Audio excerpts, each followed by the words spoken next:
छल से कपट से जंगल में आग जलाकर छलनी से चांद दिखा दिया। तो वह अपनी भाभी से बोली चलो चांद निकल आया है, अर्घ दे लो। तो उसकी भाभी बोली ये तो तुम्हारा चांद निकला है, हमारा तो रात को निकलेगा। यह सुनकर भाइयों के कहने से उसने चांद को अर्घ दे दिया और खाने बैठ गई। पहला टुकड़ा तोड़ा बाल निकला, दूसरा टुकड़ा तोड़ा छींक मारी, तीसरा टुकड़ा तोड़ा तो राजा के घर से बुलावा आ गया कि राजा का लड़का बीमार है, जल्दी भेजो। माँ ने लड़की के पहनने के लिए 3 बार संदूक खोला, तीनों बार सफ़ेद कपड़े निकले।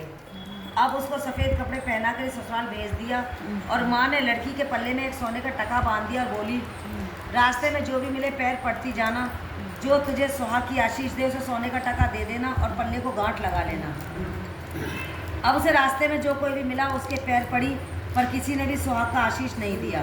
अब वह ससुराल में आई तो दरवाजे पर छोटी ननद खड़ी थी। वह उसके पैर पड़ी तो ननद बोली सीली हो, सपूती हो, 7 बेटों की माँ हो, मेरे भाई का सुख दे।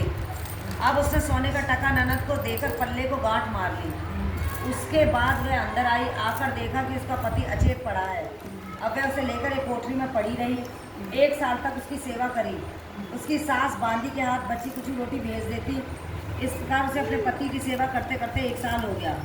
करवा चौथ का व्रत आया। सारी पड़ोसियों ने नहा धोकर करवा चौथ का व्रत रखा। सबने सिर धोकर हाथों को मेहंदी लगाई, चूड़ियाँ पहनी। वह सब देखती रही। एक पड़ोसन बोली तू भी करवा चौथ का व्रत कर ले। तब वह बोली मैं कैसे करूं? तो वह बोली चौथ माता की कृपा से सब ठीक हो जाएगा। उसके कहने से उसने भी व्रत रखा। थोड़ी देर के बाद करवे बेचने वाली आई। करवे लो री करवे लो, भाइयों की प्यारी करवे लो। एक करवे वाली मेरे को करवे दे जा। वह कहने लगी मेरी दूसरी बहन आएगी, वो तेरे को करवे देगी। दूसरी आई, फिर तीसरी। इस प्रकार 5 बहनें आकर चली गई, पर किसी ने भी करवे नहीं दिए। फिर छठी बहन आई और बोली मेरी 7वीं बहन आएगी, वह तुझे करवे देगी, बस तू सारे रास्ते में कांटे बिखेर कर रख देना। जब वह खूब चिल्लाती हुई आएगी तो उसके पैर में कांटा चुभ जाएगा।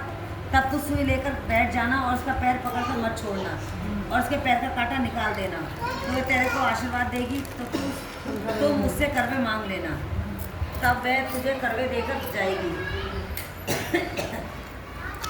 फिर तू उजमन करना जिससे तेरा पति अच्छा हो जाएगा। अब उसने वैसा ही किया। सारे रास्ते में कांटे बिछा दिए। जब वे करवे लेकर खूब चिल्लाती हुई आई तो उसके पैर में कांटा चुभ गया। उसने उसका पैर पकड़कर छोड़ा नहीं और उसका कांटा निकाल दिया। तो उसने आशीर्वाद दिया। तब उसने उसके पैर पकड़ लिए और बोली जब तुमने मुझे आशीर्वाद दिया है तो करवे भी देकर जाओगी। तो उसने बोला तूने तो मुझे ठग लिया। यह कहकर उसने उसे करवे दे दिए।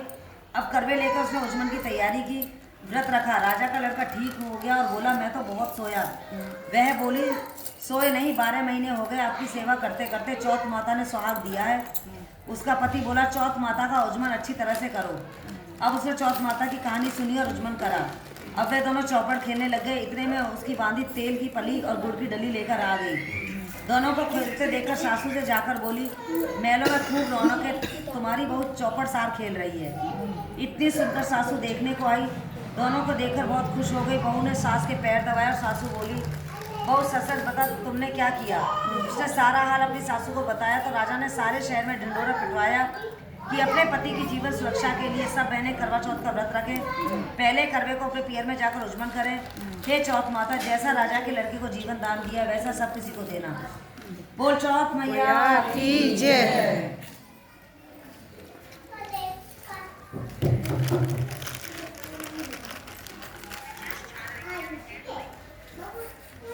एक साहूकार के 7 बेटे थे और एक लड़की थी।